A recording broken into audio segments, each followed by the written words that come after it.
Hey guys, welcome back to my channel.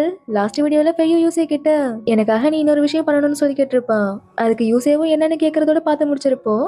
இதுக்கப்புறம் என்ன நடக்குது அப்படிங்கறத இந்த வீடியோல பார்க்கலாம். அதுக்கு முன்னாடி நீங்க என்னோட சேனலை சப்ஸ்கிரைப் பண்ணாம பார்த்துட்டு இருக்கீங்க அப்படின்னா சப்ஸ்கிரைப் பண்ணிக்கோங்க. இப்போ வாங்க நம்ம வீடியோக்குள்ள போலாம். இப்ப லின்னையும் பிள்ளனையும் தான் காட்டுறாங்க. லின் ஆப்பிள் சாப்பிட்டுக்கிட்டே எப்பொழுதும் இந்த வீட்டுல நீ தான் எல்லா வேலையும் இழுத்து போட்டு பாக்குற, அது மட்டும் இல்லாம நீ எப்பவுமே அதிகமா துணி துவைச்சிட்டு இருக்கிற மாதிரி தோணுது அப்படின்னு சொல்ல, ஆமா எங்க குடும்பம் கொஞ்சம் பெரிய குடும்பம்ல, அதனால துணி அதிகமா இருக்கு. சரி, இப்ப வெளியில வீரர்கள் சுத்துறதெல்லாம் கம்மியாயிடுச்சா அப்படின்னு கேட்க, அதுக்கு பேலனும் இல்ல இல்ல இன்னும் அதிகமா தான் சுத்திட்டு இருக்காங்க, நீங்க கொஞ்சம் கேர்ஃபுல்லா இருங்க அப்படின்னு சொல்லிட்டு இருக்கா. அப்ப பேலன்ட்ட வந்துட்டு மதியம் லஞ்சுக்கு எக் ஃப்ரை பண்ண முடியுமா அப்படின்னு கேட்க, ஏன் என்னாச்சு அப்படிங்கிற மாதிரி கேக்குறா. இல்லம்மா, இப்பெல்லாம் நான் சரியா சாப்பிடாம கொஞ்சம் இடம் குறைஞ்சிட்ட மாதிரியே இருக்கு அப்படின்னு சொல்லிட்டு இருக்க. இது எல்லாத்தையுமே நானே பின்னாடி இருந்து பார்த்துட்டு தான் இருக்காங்க. உங்களுக்கு எத்தனை முட்டை வேணும் அப்படின்னு கேட்க, என்ன ஒரு 4 5 அப்படின்னு சொல்லிட்டு இருக்க. நானி வந்து காதை பிடிச்சு திருக்கிட்டு இங்க என்ன பண்ணிட்டு இருக்க அப்படின்னு கேக்குறாங்க. ஒண்ணு பேலன், அம்மா நான் இவருக்கு எப்படி துணி தைக்கணும்னு சொல்லி கொடுத்துட்டு இருந்தேன், வேற ஒண்ணும் இல்லம்மா அப்படின்னு சொல்லதும், ஆமா ஆமா எல்லாத்தையும் பார்த்துட்டு தான் இருந்தேன், இங்க நீ வேலைக்காரனா இவன் வேலைக்காரனா, சும்மா பேருக்கு வேலைக்காரன்னு சொல்லிட்டு ஒரு வேலையும் பார்க்க மாட்டேங்கிறான். இப்ப நீ தான் அந்த துணி எல்லாத்தையும் துவைக்கணும், அதுவும் சீக்கிரம் துவைச்சு முடிக்கலன்னா உன்னை வேலை விட்டு தூக்கிடுவேன், நீ என் கூட வா, இதுல உனக்கு ஆப்பிள் வேற ஒரு கேடு அப்படின்னு ஆப்பிள பிடிங்கிட்டு பேலன் அங்க இருந்து கூட்டு போறாங்க. இப்ப கட் பண்ணா லிங்க்ஸ் என்னோட பார்மசிக்கு வந்திருக்கா. அங்க வந்து பொருட்கள்லாம் தொட்டுட்டு இருக்க டீச்சங்க செம்மையா கோவம் வருது. இதுல வேற அங்க இருக்கிற பெட்ல வேற போய் படுத்துக்கிறாளா, ஒழுங்கா அந்த பெட்ல இருந்து எந்திரி அப்படின்னு சொல்ல, அப்ப ஜென் வந்துட்டு இது பேஷண்ட் படுக்கிறதுக்கான பெட், எப்பவுமே கிளீனா இருக்கணும்ல அதான் சொல்லிட்டு இருக்க. லிங் ஜென் கிட்ட எதுக்கு நான் வர சொன்னீங்க அப்படிங்கிற மாதிரி கேக்குறா. இரு சொல்றேன் அப்படின்னு சொல்லிட்டு நைசா லீச்சங்க அங்க இருந்து அமுச்சு விட்டுறாரு. அப்படி என்னடா ரகசியம் பேச போறாங்கன்னு பார்த்தா, சென்னோட பார்மசிக்கு கஸ்டமர் யாரும் பெருசா வரது இல்லல்ல, அதனால இவகிட்ட அடி வாங்குற எல்லாத்தையும் இங்க கூட்டு வந்து வைத்தியம் பார்க்க சொல்றாரு. ஏதோ ஓசில பண்ணி தருவேன்னு சொன்ன மாதிரி, ஒரு நிமிஷம் நம்ம சித்தப்பாக்கு இவ்வளவு நல்ல மனசா அப்படிங்கிற மாதிரி நின்னு பாத்துட்டு இருக்கா. இதுல டைலாக் வேற, நான் தான் அந்த சிட்டியோட ஹீரோயின், நீங்க தான் அந்த சிட்டியோட பார்மசி ஹீரோ அப்படிலாம் போயிருந்தல்ல, எப்படியோமா கலால துட்டு கட்டினா போதும் அப்படின்னதும் சொன்ன டைலாக் எல்லாம் வேஸ்டா போச்சு அப்படிங்கிற மாதிரி, நீங்க பார்மசி ஹீரோ இல்ல பிக்கி பேங்க் ஹீரோ, என்னால உங்களுக்கு ஹெல்ப் பண்ண முடியாது அப்படின்னு சொல்லிட்டு போறா. இங்க என்ன பார்த்தா பாவம் கஷ்டப்பட்டு துணியெல்லாம் துவைச்சிட்டு இருக்கான். அப்ப ஜின் வேற வந்து என்னோட ரூம்க்கு கொஞ்சம் டீயும் அது கூடவே கொஞ்சம் ஸ்நாக்ஸும் போட்டு எடுத்துட்டு வா அப்படின்னு சொல்லிட்டு போக, லின் அவ்வளவுதான் கடுப்பாயிட்டு என்னால முடியாதுன்னு சொல்லிடுறான். என்ன சொன்ன, நான் ஏற்கனவே கொஞ்சம் பிஸியா இருக்கேன், ஒரு டீ தானே நீங்களே போட்டுக்கோங்க அப்படின்னு சொன்னதும் இவளும் அதே டைலாக்க, இங்க நீ வேலைக்காரனா இல்ல நான் வேலைக்காரியா, அப்புறம் எதுக்கு உன்னை வேலைக்கு வச்சிருக்கோன்னு சொல்லிட்டு போறா. இது பார்த்தாதானே நானே வேற வந்துட்டு அடுப்புல இருக்கிற சாம்பல்லாம் சுரண்டிடுன்னு சொல்லிட்டு இருக்காங்க, அதை வச்சு நீங்க என்ன பண்ண போறீங்க அப்படிங்கிற மாதிரி கேட்க, உனக்கு என்ன தெரியும் அதுல நிறைய மருத்துவ குணங்கள் இருக்கு, நீனும் துணியை துவைச்சு முடிக்கலையா, இவ்வளவு நேரம் என்ன பண்ணிட்டு இருந்த அப்படின்னு திட்டிட்டு அடுப்புல இருந்து சாம்பல் எடுக்க மறந்துடாத அப்படின்னு சொல்லிட்டு போறாங்க. இன்னைக்கெல்லாம் எவன் மூஞ்சில முழிச்சோன்னே தெரியல, இன்னைக்கெல்லாம் இப்படி நடந்துட்டு இருக்கு அப்படின்னு நினைச்சுக்கிட்டு துணி எல்லாத்தையும் துவைச்சிட்டு இருக்க. இன்னொரு பக்கம் யூசேவும் டெங்கியோங்கும் ஃபெய்யோட ரூம்க்கு வெளில நின்னுட்டு அவனை கூப்பிட்டு இருக்காங்க. ஆனா உள்ள இருந்த எந்த ஒரு பதிலுமே வரல. ஒருவேளை அசந்து தூங்கிட்டாரா என்னமோ தெரியலையே அப்படின்னு இப்ப வேற வழி இல்லாம உள்ளார போய் பார்த்தா அங்க ஃபெய்யவை காணும். எங்கடா வேற மறுபடியும் ஆளா காணும்னு கத்திட்டு இருக்க. அப்பதான் ஃபெய்ய எழுதி வச்சுட்டு போனா ஒரு லெட்டர் கிடைக்குது. என்ன எழுதி வச்சிருக்கானா, நான் கொஞ்ச நாளைக்கு வெளில போயிட்டு வரேன், நம்ம டீலிங்கா மறந்துடாத அப்படின்னு எழுதி வச்சிருக்கான். இப்பதான் இவங்களுக்குள்ள என்ன டீலிங்னே காட்டுறாங்க. ஃபெய்யு யூசே கிட்ட எனக்காக நீ ஒரு விஷயம் பண்ணணும்னு சொல்லி கேட்டிருப்பான்ல, அது என்ன அப்படின்னா, இனிமேல் நான் கொஞ்சம் அடிக்கடி வெளில போயிட்டு வருவேன், இதை நீ தான் யாருக்கும் தெரியாம பாத்துக்கணும் அப்படிங்கிறது தான். இதை யோசிச்சு பார்த்துட்டு இதுதான் சொந்த செலவுலயே சூனிய வச்சுக்கிறதா, வெளியே போய் என்ன பண்ணிட்டு இருக்காரோ அப்படின்னு புலம்பிட்டு இருக்க. டெங்கியுங்கா இந்த தடவை அவரே தான் வெளில போயிருக்காரு, இது நம்ம தப்பு இல்ல அப்படின்னு சொன்னதும் எங்க அப்பாவுக்கு யார் பதில் சொல்லுவா, தெரிஞ்சுனா தூக்கி போட்டு மிதிப்பாரு, என்னால அவரையும் சமாளிக்க முடியாது இவரையும் சமாளிக்க முடியாது, இவங்க ரெண்டு பேருக்கு நடுவுல மாட்டிட்டு இப்ப நான் தான் முழிக்கிறேன், இப்ப என்ன பண்றது, என்ன பண்றதா, அவரை போய் தேடு அப்படின்னு சொல்லி டெங்கிங் அனுப்பி வைக்கிறான். இங்க பார்த்தா ஃபெய்யும் இந்த கேங் கூட தான் சுத்திட்டு இருக்கான். என்னடா நம்ம பொருள் எடுத்துட்டு வந்துட்டீங்களா அப்படிங்கிற மாதிரி லிங்க் கேட்க, ஏன் என்னாச்சு அப்படின்னதும் இங்க பக்கத்துல நிறைய திருட்டு பசங்க இருக்காங்களா, எங்க அக்கா சொன்னா, இந்த சிட்டியோட ஹீரோயினா தப்பெல்லாம் தட்டி கேட்க வேண்டிய நேரம், பொருள் எடுங்கடா அப்படின்னதும் அது எல்லாத்தையும் அடகு வச்சுதான் வீட்டு வாடகை கொடுத்தானுங்க போல. பொருள் எதுவும் இல்லைன்னு சொன்னதும் இப்ப ஃபெய்வை பார்த்து உன்ட்ட எதுவும் பொருள் இருக்கான்னு கேட்க, என்ன பொருள், அதான் இந்த கத்தி அருவா வாளு இந்த மாதிரி. ஓ வெப்பன்ஸா, வெப்பன்ஸ் எதையும் நான் எடுத்துட்டு வரலையே, ஆனா வெப்பன்ஸ் இருக்கிற இடம் எனக்கு தெரியும் அப்படின்னு சொல்லிட்டு இருக்கான். அப்படியே இன்னொரு பக்கம் இங்க என்ன நடந்துட்டு இருக்குன்னு பார்த்தா டெங்கிங் ஓடி வந்து ஒரு குட் நியூஸ் ஒரு பேட் நியூஸ்னு சொல்ல, முதல்ல அவரை கண்டுபிடிச்சியா இல்லையா அதை சொல்லு அப்படின்னதும், இல்ல லார்ட் நிறைய பேரை வச்சு தேடி பார்த்தேன் ஆனா அவரை கண்டுபிடிக்க முடியல. அப்ப குட் நியூஸ், எங்க தேடி பார்த்தோம் அவர் பாடி இன்னும் கிடைக்கல, இதுக்கு என்ன அர்த்தம், அவர் உயிரோட தான் இருக்காரு அப்படின்னதும் இது குட் நியூஸ், எனக்குன்னே வருவீங்களாடா, முதல்ல அவர் எங்க தான் தேடி கண்டுபிடி அப்படின்னு சொல்லி தள்ளிவிட, அங்க ஃபெய்யுவை பாக்குறதுக்காக யூசியோட அப்பா லார்ட் லிங் வந்துடுறாரு. அவ்வளவுதான், உள்ள இருந்துட்டு இவங்க 2 பேரும் கதறிட்டு இருக்கானுங்க. இப்ப என்னடா பண்றது அப்படின்னு தெரியாம முழிச்சிட்டு இருக்க. இவரா வெளில நின்னு கூப்பிட்டு கூப்பிட்டு பார்த்துட்டு இப்ப கதவு திறந்து உள்ளார வந்துடுறாரு. முன்னாடி பார்த்தா யூசியா வந்து நிக்கிறான். நீங்க என்ன பண்ணிட்டு இருக்க, ஃபோர்த் பிரின்ஸ் எங்க அப்படின்னு கேட்டதும், அவருக்கு கொஞ்சம் உடம்பு சரியில்லப்பா, ரெஸ்ட் எடுத்துட்டு இருக்காரு அப்படின்னு சொல்ல, என்னது உடம்பு சரியில்லையா அப்படின்னு நேரா உள்ளார போயிடுறாரு. உங்களை சரியா கவனிக்காம விட்டதுக்கு எங்களை மன்னிச்சிருங்க இளவரசரே, நான் உடனே டாக்டரை கூட்டு வரேன் அப்படின்னு சொல்ல, யூசேவா அப்படியே பயந்து போயிட்டு, அப்பா அப்பா டாக்டர்லாம் வேண்டாம், கொஞ்சமா ரெஸ்ட் எடுத்தா போதும் அப்படின்னு சொல்லிட்டு இருக்கான். உடனே லார்ட்லிங்கும், நானே இளவரசர் பேசிட்டு இருக்கோம், நீ ஏன் குறுக்க பேசுற அப்படின்னு சொல்லிட்டு இருக்க. இங்க இளவரசர் மாதிரி படுத்துட்டு இருக்கிறது டெங்கியோங் தான். இவனுக்கு வேற என்ன பண்றதுனே தெரியல, மாட்டினா சோலி முடிஞ்சது அப்படின்னு பயத்துல தான் படுத்திருக்கான். ஏன் இளவரசர் பேசவே மாட்டேங்கிறாரு அப்படின்னதும், உடனே டெங்கியோங்கும் மூக்கெல்லாம் பிடிச்சிட்டு, நான் நல்லா தான் இருக்கேன், எதுவும் பெரிய பிரச்சனை எல்லாம் இல்ல அப்படின்னு சொல்ல, அவரோட வாய்ஸ்க்கு என்னாச்சு, அது ஒண்ணும் இல்லப்பா, கோல்டு பிடிச்சிருக்குல்ல, அப்படிதான் இருக்கும் அப்படின்னு சொல்லிட்டு, நீங்க இங்க இருந்து கிளம்புங்கப்பா, இல்ல நமக்கும் அஃபெக்ட் ஆயிடும் அப்படின்னு சொல்லி இருமி காட்ட, நீங்க நல்லா ரெஸ்ட் எடுங்க, உடம்ப பாத்துக்கோங்க, நான் போயிட்டு வரேன் இளவரசரே அப்படின்னு சொல்லிட்டு அவரும் அங்க இருந்து கிளம்பிடுறாரு.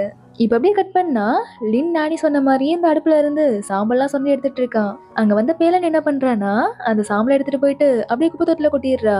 இத லிங் பார்த்துட்டு அந்த சாம்பல் எங்கன்னு கேட்க, நான் அதை அவங்களுக்காக குப்பை தொட்டில எடுத்துட்டு போய் கொட்டிட்டேன் அப்படின்னு சொன்னதும், ஏன் அப்படி பண்ண, நான் இவ்வளவு நேரமா அந்த சாம்பலை சொல்லி எடுத்துட்டு இருக்கேன் தெரியுமா அப்படின்னு கத்தவும், நானே எங்க வந்துட்டு ஏன் அப்படி கத்திட்டு இருக்க, சாம்பலை கீழே கொட்டிட்டா அப்படின்னா மறுபடியும் சொண்டை எடுக்க வேண்டியதானே அப்படின்னு சொல்லிட்டு போக, இப்ப காலையில இருந்து நடந்தது எல்லாத்தையுமே நினைச்சு பார்த்துட்டு என்னால இதுக்கு மேல இங்க இருக்க முடியாது, நான் இங்க இருக்கிறத விட வெளில போய் சேஃபா இருக்கிறேன் அப்படின்னு சொல்லிட்டு அங்க இருந்து கிளம்பி போறான். இப்ப அதே மாதிரி வேக வேகமா போய் கதவை திறக்க, வீரர்கள் போயிட்டு இருக்கிறத பார்த்துட்டு மறுபடியும் கதை சாத்திட்டு உள்ளார வந்துடுறான். பேலன் கிட்ட, பேலன் நான் கொஞ்சம் உணர்ச்சி வசப்பட்டுட்டேன்னு நினைக்கிறேன், என்ன மன்னிச்சிரு. அப்புறம் இன்னொரு விஷயம், என்னால இங்க வேலைக்காரனாலாம் இருக்க முடியாது, என்னோட புது வேலையை பத்தி உங்க அம்மா கிட்ட பேச முடியுமா அப்படின்னு கேட்க, என்ன வேலை, நான் வேணா உங்களுக்கு பாடம் சொல்லி கொடுக்கறதுக்கு டியூட்டரா இருக்கேன், நான் ஸ்கூலுக்குலாம் போயிருக்கேன் அப்படின்னு சொன்னதும், ஓகே இத பத்தி நான் அம்மாட்ட பேசி பாக்குறேன் அப்படிங்கிற மாதிரி பேலன்னு சொல்லிட்டு இருக்கா. இங்க பார்த்தா ஃபெய்வை இன்னும் காணும் அப்படிங்கிறதுனால அவர் எங்கடா போனாரு அப்படின்னு சொல்லி இவன் அடிச்சிட்டு இருக்க. பொறுமையா இருங்க லார்ட், அவர் நல்லாதான் இருப்பாரு, அவருக்கு மட்டும் ஏதாவது ஆச்சு உன்னை கொண்டுட்டு நானும் தூக்கு மாட்டி செத்து போயிடுவேண்டா அப்படின்னு போட்டு இவன் அடிச்சிட்டு இருக்க. அப்ப யாரோ கதவை தட்டுறாங்க. இப்ப வந்திருக்கிறது லிங்கோட ஆளு. அவர் வந்துட்டு ஃபோர்த் பிரின்ஸ் அவரோட ரூம்ல காணும், இங்க எங்கேயும் இருக்காரு அப்படின்னு கேட்க, உடனே யூசேவும் இங்க இல்ல அப்படின்னு சொல்லிட்டு அவர் எங்கேயாவது பார்த்த அப்படிங்கிற மாதிரி டெங்கிங்க கூத்து விட்டுறான். இவனா என்ன சொல்றதுன்னே தெரியாம, ஆமா ஆமா இப்பதான் பார்த்தேன், கொல்ல பக்கத்துல இருந்தாரு அப்படிங்கிற மாதிரி சொல்லிடுறான். உடனே வந்தவரும், அப்படியா, அப்ப நான் லாட்ட போயிட்டு அவர் கொல்ல பக்கத்துல இருக்காரு அப்படின்னு சொல்லிடுறேன் அப்படின்னு சொல்லிட்டு போக, ஐயோ போறாரே மாட்டிக்குவோமே அப்படின்ட்டு டெங்குங்க போன்னு சொல்லிட்டு இருக்கான். எங்க கொல்ல பக்கத்துக்கு தான், என்னால முடியாது லார்ட், முன்னாடி போர் வந்துச்சு, அதை வச்சு மூடி சமாளிச்சுட்டேன், தடவை என்னால கண்டிப்பா முடியாது, மாட்டினேன்னா எனக்கு சங்கு ஊதிடுவாங்க அப்படின்னு சொல்லிட்டு இருக்க. அதை பத்தி எல்லாம் எனக்கு கவலை இல்ல, நீ தானே இப்ப கொல்ல பக்கத்துல இருக்காருன்னு சொன்ன, அதனால நீ தான் போய் சமாளிச்சாகணும், ஒழுங்கா சீக்கிரம் போ போ அப்படின்னு தள்ளி விட்டுட்டு, என்ன மாட்டிக்கிட்டி விட்டுறாதடா அப்படின்னு வேற சொல்லிட்டு இருக்கான். இப்ப பார்த்தா கொல்ல பக்கத்துல ஃபெய்யு மாதிரி வெள்ளக்காரல கோட்டு மட்டும் போட்டுட்டு அப்படியே பொம்மை மாதிரி பின்னாடி திரும்பி உட்கார்ந்துருக்கான். அங்க இவரு வேற ஃபெய்யுவை பார்க்கணும் அப்படிங்கிறதுக்காக வேகமா வந்துட்டு இருக்காரு. இப்ப ஃபெய்யுன்னு நினைச்சு இவன்ட்ட, உடம்புலாம் பரவாயில்லையா அப்படின்னு கேட்க, உடனே இவனும் இப்பதான் பேச முடியாதே, அதனால எல்லாம் ஓகே நான் நல்லா தான் இருக்கேன் அப்படிங்கிற மாதிரி கையசிக்கிறான். இத பார்த்துட்டு, பாரு பாரு அவர் என்ன பத்தி கையசிக்கிறாரு, நான் இப்ப என்னன்னு கேட்டு வரேன் அப்படின்னு சொல்லிட்டு முன்னாடி போக, ஐயோ வராரே வராரே இப்ப என்ன பண்றது அப்படின்னு தெரியாம வேக வேகமா பேப்பர்ல நில்லுங்க அப்படின்னு சொல்லி எழுதி காட்டுறான். அதை பார்த்துட்டு அவங்களும் நிக்க, இப்ப மறுபடியும் இங்க இருந்து போங்க அப்படிங்கிற மாதிரி எழுதி தூக்கி போடுறான். அதை எடுத்து படிச்சு பார்த்துட்டு, அப்பா அவர் இங்க இருந்து நம்மள போக சொல்றாரு, வாங்கப்பா போலாம் அப்படின்னு சொல்லிட்டு யூசே சொல்லிட்டு இருக்க, இவரா, ஆமா அவர் ஏன் பேசவே மாட்டேங்கிறாரு, இப்ப அதுக்கு ஒரு பேப்பர் வந்து விழுது, எனக்கு கொஞ்சம் தொண்டை வலி அப்படின்னு போட்டிருக்க, மன்னிச்சிடுங்க இளவரசரே மன்னிச்சிடுங்க, இதுக்கெல்லாம் காரணம் என் பையன் தான், அவங்கள நல்லாவே பாத்துக்கல, இவனோட கையும் காலையும் உடச்சாதான் சரிப்பட்டு வருவான் அப்படின்னு யூஸே போட்டு அடிச்சிட்டு இருக்க. இப்ப இதுக்கு ஒரு பேப்பர், அவர் அடிக்காதீங்க, அவர் மேல எந்த தப்பும் இல்ல, உண்மையை சொல்ல போனா அவர் என்ன ரொம்ப நாளா பாத்துக்கிட்டாரு, இப்ப முதல்ல இங்க இருந்து கிளம்புங்க அப்படிங்கிற மாதிரி போட்டிருக்க. அப்பா அவர் போ சொல்றாரு, வாங்க போலாம் அப்படின்னு மறுபடியும் சொல்ல, இருடா நான் இன்னும் பேசியே முடிக்கல அப்படின்னு சொன்னதும், இது வேலைக்காவது அப்படின்னு டெங்கியும் ஒரு பேப்பர் மலையவே பொழிஞ்சிட்டு இருக்கான். அதுக்கப்புறம் தான் அவங்களும் அங்க இருந்து கிளம்புறாங்க. இவங்க 2 பேரும் இப்படி இங்க சமாளிச்சிட்டு இருக்க இந்த கும்பல பார்த்தா யூசேவோட மேன்ஷனுக்கு முன்னாடி தான் நின்னுட்டு இருக்காங்க. வெப்பன்ஸ் எல்லாம் இங்க இருந்து தான் வாங்கிட்டு வர போறேன் அப்படிங்கிற மாதிரி ஃபெய்யூ சொல்ல, ஃபெய்யூ யாரு அப்படிங்கிறது உண்மையிலேயே உங்களுக்கு தெரியாதுல்ல. அதனால உனக்கு எவ்வளவு தைரியம் இருந்தா லார்டோட மேன்ஷன்ல இருந்து வெப்பனை திருடலாம்னு சொல்லுவ. மாட்டினா தோலை உரிச்சிருவானுங்க அப்படின்னு சொல்லிட்டு இருக்க ஃபெய்யூவா அப்படியே அசால்ட்டா யாரு இப்ப திருட போறேன்னு சொன்னா நான் போய் வாங்கிட்டு வரேன் அப்படின்னு சொல்லிட்டு அந்த பக்கமா நடந்து போயிட்டு இருக்கான். இவன் போகிற வேகத்தை பார்த்து இவங்க எல்லாரும் பயந்துட்டு யாடா இவன் நம்மளே சேர்த்து மாத்தி விட்டுருவான் போல, முதல்ல அவனை கூப்பிடுங்கடா அப்படின்னு சொல்லி எல்லாரும் அவனை அங்கிருந்து இழுத்துட்டு வந்துடுறானுங்க. இப்ப லிங்க் ஃபெய்யூ கிட்ட உன்னோட தைரியத்தை நான் உண்மையிலேயே பாராட்டுறேன், ஆனா திருடுறதுக்கு மெயின் கேட் வெளியெல்லாம் போக முடியாது அப்படின்னு சொன்னதும் நான் எங்க திருட போறேன், நான் எடுத்துட்டு வர போறேன் அப்படின்னு சொல்லிட்டு இருக்க இதோ இந்த வெளியே சௌரரி உள்ள குதிச்சு அங்க இருக்க பொருள் ஆட்டையை போட்டு வா அப்படின்னு சொல்லி எல்லாரும் சேர்ந்து ஃபெய்யூ உள்ள ஆரம்பிச்சு வைக்கிறாங்க. இப்ப இவங்க எல்லாம் வெளில நின்னுட்டு இவ இதுக்கெல்லாம் சரிப்பட்டு வருவானா அப்படிங்கிற மாதிரி கேட்க அதுக்கு லிங்கும் இது அவனுக்கு வச்சிருக்கிற ஒரு டெஸ்ட் மாதிரி என்ன பண்ணிட்டு வரான்னு பாப்போம் அப்படின்னு சொல்லிட்டு இருக்க இங்க லார்ட் லிங் இருக்காருல்ல, அவர் யூசே கிட்ட இந்த ஃபோர்த் பிரின்ஸுக்கு உன் கூட பழகுறது ரொம்பவே பிடிச்சிருக்கு போல, உன்கிட்ட எல்லாம் நல்லா தான் பேசுறாரு, ஆனா என்னதான் கொஞ்சம் அவாய்ட் பண்ற மாதிரி தோணுது, எது எப்படியோ அவரை நல்லா கவனிச்சுக்கோ, இந்த மாதிரி வாய்ப்பெல்லாம் கிடைக்கிறது ரொம்பவே கஷ்டம், அதனால இதை கவனமா பயன்படுத்திக்கோ அப்படின்னு சொல்லிட்டு அவர் அங்க இருந்து கிளம்ப யூசேவா அப்படி நெஞ்ச புடிச்சிட்டு ஜஸ்ட் மிஸ்டர் தப்பிச்சோம் அப்படிங்கிற மாதிரி உட்காந்துருக்கான். அங்க டெங்கிங் வந்து எங்க அவர் போயிட்டாரா, எல்லாம் எப்படி போயிட்டு இருக்கு, நம்ம மாட்டிக்கிட்டோமா அப்படின்னு கேட்டுட்டு இருக்க இல்ல இல்ல இன்னும் அது நடக்கல, ஆனா கூடிய சீக்கிரமே நடந்துரும் போல, அதுக்கு முன்னாடி நம்ம எப்படியாவது அவர் கண்டுபிடிச்சே ஆகணும், முதல்ல அவர் போய் தேடு அப்படின்னு சொல்லி அனுப்பி வைக்கிறான். இங்க பார்த்தா இப்பதான் ஃபெய்யூ வெளியே குச்சி உள்ளார வந்துட்டு இருக்கான். இப்ப லார்ட்லிங்கும் அதவளே தான் வந்துட்டு இருக்க ஃபெய்யூவை பார்த்துட்டு இளவரசரே நீங்க எங்க இருக்கீங்களா, இளவரசருக்கு என்னோட வணக்கங்கள் அப்படின்னதும் அங்கிளுக்கும் என்னோட வணக்கங்கள் அப்படின்னு ஃபெய்யூ சொல்ல உங்களுக்கு தொண்டை சரியாயிடுச்சா, இல்ல நான் டாக்டர் யாராவது வர சொல்லிட்டா அப்படிங்கிற மாதிரி கேட்க இல்ல இல்ல எனக்கு அதெல்லாம் வேண்டாம், இப்ப கொஞ்சம் வெப்பன் மட்டும் தரீங்களா அப்படின்னு கேக்குறான். என்னது வெப்பனா, எதுக்கு வெப்பன்லாம், அது கொஞ்சம் எமர்ஜென்சியா தேவைப்படுது, எந்த மாதிரியான வெப்பன்ஸ் எல்லாம் வேணும், எந்த மாதிரி இருக்குதோ எல்லாத்தையும் எடுத்து போடுங்க அப்படின்னு சொன்னதும் இப்ப எல்லா வெப்பன்ஸையும் வாங்கிட்டு வந்துட்டு இவங்க கிட்ட போட இவனுங்களா அப்படியே ஆச்சரியமா பார்த்துட்டு இருக்கானுங்க. எப்படிடா அவ்வளவு ஆட்டையை போட்டு வந்த அப்படின்னு கேட்டதும் நான் ஆட்டையெல்லாம் போடலப்பா, சும்மா கடனுக்கு வாங்கிட்டு வந்தேன் அப்படிங்கிற மாதிரி சொல்றான். லார்டுகிட்டே பேசி கடனுக்கு வாங்கிட்டு வந்தியா, பெரிய ஆளா இருப்ப போலயே அப்படின்னு சொல்லிட்டு அந்த வெப்பன்ஸ் எல்லாம் எடுத்துட்டு அங்கிருந்து கிளம்புறாங்க. இங்க கட் பண்ணா அப்படி என்ன காட்டுறாங்க, ஜின் கேட்ட அந்த டீ ஸ்நாக்ஸ் ரெடி பண்ணிட்டு இருக்கான். அப்ப பேரன் வந்து இந்த மாதிரி எங்க அம்மா உங்க ஒர்க்கை மாத்த ஒத்துக்கிட்டாங்க அப்படின்னு சொன்னதும் அப்படியா இதை கொஞ்சம் பாத்துக்கோ, நான் உங்கள்ட்ட போய் பேசிட்டு வரேன் அப்படின்னு சொல்லிட்டு லின் அங்க இருந்து நானிய பக்கம் கிளம்புறான். இப்ப நானிட்ட போயிட்டு முதல்ல எனக்கு தங்க இடம் கொடுத்ததுக்கு ரொம்பவே நன்றி, ரெண்டாவது என்னன்னா இந்த வேலை எனக்கு பிடிக்கல அப்படின்னு சொல்ல வர அதனால இங்க இருந்து போறியா, இல்ல சம்பளம் வேணுமா, அதெல்லாம் வேண்டாம் நான் வேலையை மட்டும் தான் மாத்த விரும்புறேன் அப்படின்னு சொல்றான்.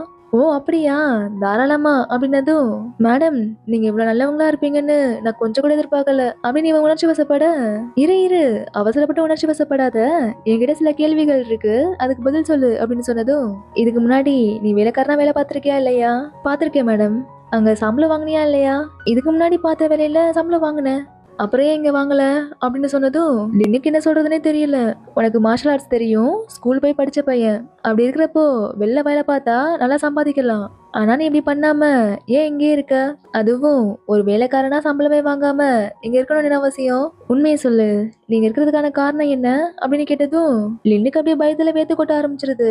வெளியில வெதர் கொஞ்சம் சூடா இருக்குன்னு நினைக்கிறேன், என்னோட வேலையை வேற பாதிலேயே விட்டுட்டு வந்துட்டேன், ஜின்னுக்கிட்டே எடுத்துட்டு போகணும், நான் அந்த வேலையை பாக்குறேன் அப்படின்னு சொல்லிட்டு அங்கிருந்து கிளம்பிடுறான். இப்ப வேக வேகமா பிளண்ட வந்து இன்னைக்கு கொஞ்சம் விட்டுருந்தா உங்க அம்மா கிட்ட நல்லா மாட்டிருப்பேன் அப்படின்னு சொல்லிட்டு இருக்கிறப்பவே அங்க நானி லீச்சங்க வந்துடுறாங்க. இதுக்கப்புறம் என்ன, லின்ன வலுக்கட்டாயமா அந்த வீட்டுல இருந்து துரத்தி விட்டுட்டு இருக்காங்க. லின்னும் போக மாட்டேன் அடம் பிடிக்க கடைசியில நான் போறேன், ஆனா போறதுக்கு முன்னாடி உங்ககிட்ட சில விஷயம் சொல்லணும் அப்படின்னு சொல்லிட்டு இப்ப சில விஷயங்களை பேச ஆரம்பிக்கிறான். நான் போனதுக்கு அப்புறம் நீங்க பிள்ளைன நல்லா பாத்துக்குவீங்கன்னு நம்புறேன், இதுக்கு என்ன அர்த்தம், ஆமா நான் பார்த்த வரைக்குமே எங்க வீட்டுல எல்லா வேலையுமே இவ தான் பாக்குறா, எல்லா வேலையும் இவகிட்ட மட்டும் தான் கொடுக்குறீங்க, இப்ப நான் உங்ககிட்ட ஒரு கேள்வி கேட்கறேன், இவளுக்காக நீங்க இது வரைக்கும் என்ன பண்ணிருக்கீங்க அப்படின்னு கேட்டதும் இவ ஏன் பொண்ணு, இவளுக்கு என்ன பண்ணணும் என்ன பண்ணக்கூடாதுன்னு எல்லாம் எனக்கு தெரியும், அதுதான் கேக்குறேன், இவ என்ன இந்த வீட்டு வேலைக்காரியா, உண்மையை சொல்லுங்க, இது உண்மையாவே உங்க பொண்ணுதானா அப்படிங்கிற மாதிரி கேட்டுறான். நானியா இது கேட்டு தம்பி அடிக்க கை வாங்கிடுறாங்க. நீங்க என்ன அடிச்சே கொண்டாலும் பரவாயில்ல, எனக்கு கவலையெல்லாம் இந்த வீட்டுல இவளை பத்தி யோசிக்க யாருமே இல்லையே அப்படிங்கிறது தான், நான் கிளம்புறேன் அப்படின்னு சொல்லிட்டு அங்க இருந்து கிளம்ப உடனே பெல்லன் அங்கே நில்லுங்க அப்படின்னு சொல்றதோட கட் பண்ணி இப்ப அப்படியே நைட்டு காட்டுறாங்க. நீ இப்ப வளர்ந்துட்ட, அதனால தைரியமா இருக்க கத்துக்கணும், உங்க அம்மாவை தைரியமா ஃபேஸ் பண்ண கத்துக்கணும் அப்படின்னு தைரியத்தை வர வச்சுக்கிட்டு இப்ப நானே முன்னாடி போய் நிக்க நானே பார்த்ததுமே தைரியம் எல்லாம் ஃபியூஸா போயிடுது. அதனால அப்படியே அழுதுகிட்டே அவர் எங்க தங்க விடுங்கம்மா அப்படின்னு சொல்ல, நீ என்ன சொல்ற, அவ என்னெல்லாம் பேசுறான்னு பாத்தியா, இவ்வளவு விஷயம் நடந்ததுக்கு அப்புறமும் நீ இன்னும் அவனுக்காக பேசிட்டு இருக்க, அதுக்கு காரணம் இருக்குமா. ஆக்சுவலா நான் உன்கிட்ட ஒரு பொய் சொல்லிட்டேன். என்னோட பர்ஸை புடுங்கிட்டு சில பேர் என்கிட்ட பிரச்சனை பண்ணிட்டு இருக்கிறப்பதான் மிஸ்டர் லூ பூலின்னு என்னை காப்பாத்த வந்தாரு. சரி காப்பாத்துனா அப்புறம் எதுக்கு இங்க தங்கணும், அவன் லூ மணர்ல இருந்து தானே வந்திருக்கான், அதாவது அவர் லூ மணர்ல இருந்து தப்பிச்சு வந்திருக்காருமா.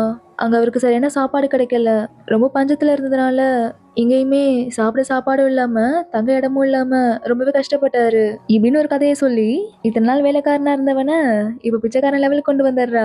நானியும் என்னால என்னோட பொண்ணை காப்பாத்திருக்கான், அதுக்காக அவனுக்கு இன்னொரு வாய்ப்பு கொடுக்குறேன் அப்படின்னு சொல்லிட்டு லூவாங்க தங்க அனுமதிக்கிறாங்க. இன்னொரு பக்கம் பார்த்தா லிங்கோட கும்பலுக்கும் இந்த கும்பலுக்கும் சண்டை போயிட்டு இருக்கு. அதுல வேற ஃபெயோட கையில கத்தி கழிச்சு காயமாயிடுது. உடனே இந்த கும்பல் அங்கிருந்து ஓடி போயிடுறானுங்க. ஆனா ஃபேக்கு தான் லைட்டா அப்படியே மயக்கம் வந்துருது. இங்க கட் பண்ணா லூவே ஜென்னையும் காட்டுறாங்க. இப்ப லூ ஜென் கிட்ட எனக்கு ஒரு விஷயம் தான் புரியல, நீங்க 90% ப்ராஃபிட்டை கொடுக்க ஏன் ஒத்துக்கிட்டீங்க அப்படிங்கிற மாதிரி கேட்க அதுக்கு ஜென் எந்த ஒரு பதிலுமே சொல்லாம நீ உண்மையாவே பிச்சைக்காரனா என்ன அப்படிங்கிற மாதிரி லூ கிட்ட ஒரு கேள்வி கேட்கிறாரு.